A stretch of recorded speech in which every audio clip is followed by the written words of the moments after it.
We're going to talk run-ups in this video. Run-ups are crucial, obviously, for the long jump and triple jump. You've got to hit the board and you've got to hit it in a certain way. So let's get started. I'm often asked through my YouTube and Instagram content about check marks and whether or not you need check marks on your run-up. Well, to be honest, I am not an advocate, as from the athlete's point of view, you don't really want to be looking down at a check mark when you're passing it. Now, I know in the majority of cases the check marks are used by us coaches in order to identify where there may be an error on the run-up. What you need to do as a jumper is ensure that your run-up is consistent, that every time you do it, it's virtually the same every time. So you need to practice your run-ups over and over again, and you need to break them down into their constituent phases. So we're talking acceleration, the alignment phase, the middle part, and the attack, and the positioning into the board. If you replicate the run-up over and over again in training, then in all likelihood you're going to be accurate when it comes to competitions as well. We break down our run-ups into those phases that I've just mentioned, and we practice them. So phase 1, acceleration, and we'll also do phase 1 and 2 combined. So we work through the acceleration and the coming up phase. We develop a rhythm, or rather the jumpers develop a rhythm and consistency of a foot placement. They get a feel for the rhythm and will often count out that rhythm as well. So for the first 4 to 5 steps, they may be using a 1, 2, 3, 4, 5, very deliberate acceleration pattern. It's all about learning it so that it becomes very repeatable. Now, if I was able to use a check mark and my arm was twisted enough to do so, I would put it for the long jump, for example, for the penultimate step. This would then enable me to determine whether or not the jumper was in the right position to get their optimum step length onto the board. Whether you're male or female and you're using a run-up over 16 steps in length, so 16 to 20 steps in length, that penultimate step length is going to be broadly similar between 2 meters and 2 meters 20. So you'll often see in my videos a line across the run-up, a patch of sand for example, put there in order to make sure that the jumper hits the penultimate step in the right position from the board. Therefore, if they're on the mark, they're going to step in optimally into the takeoff and achieve the best positions to get off the board with the optimization of vertical and horizontal velocity. If they were behind that penultimate check mark for example, then they're going to reach into the board and conceivably get backward rotation.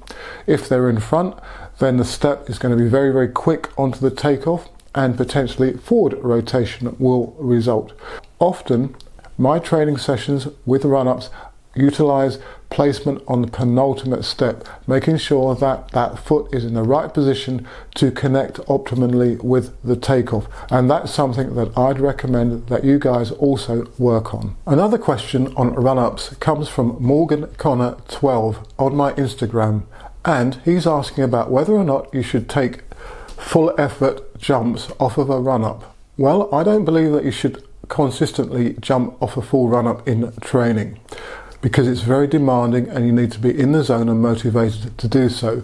Your training should be built up around medium to long length run-up in practice. So we're talking 13, 14, 15 steps for 18, 19, 20 step run-ups. But what I do think you should do is do takeoffs off of your run-up. So you'll be doing around 95, 96% as it were of a full jump. A full out speed effort on the run-up, positioning into the takeoff, hitting your takeoff, and then running through the pit after landing. So that is not going to be quite as demanding as actually jumping, but it's going to be very stimulating in terms of creating similar effects to what would happen when you jump. What you must do in your training is make sure there's not a disconnect between approach speed and competition speed. So a lot of jumpers will often say, when it comes to competition time, I can't take off out of the speed that I'm generating, and that's simply because they've not done enough work in order to get them literally up to speed. You've got to make sure that you're doing jumps of medium to long approach lengths in training, and lots of full run-ups with takeoffs. And once the season is underway, they should be fine in terms of taking it off at speed due to the number of competitions they are doing, and also due to the consistency of the specific preparatory work building up to the competition season. Well, I hope this focus on run-ups will help you and your run-ups. If you've any specific questions on the subject matter of this particular video, or indeed any of my others, then do leave a comment in the section below or through my other social media. At the time of making this video, we're in the middle of the indoor season, so I hope your jumping, sprinting, other event performances are going well, and I'll update you in some more videos as to how some of our group are doing. Please do subscribe to the channel and turn on the bell notification icon so that you'll be notified as to when I upload new videos, and do give this video a thumbs up, a like, and do consider becoming a channel member and subscribing as a Coach Athlete member so that you'll get exclusive content, more in-depth content on the subject matter that will hopefully improve you as an athlete or a coach.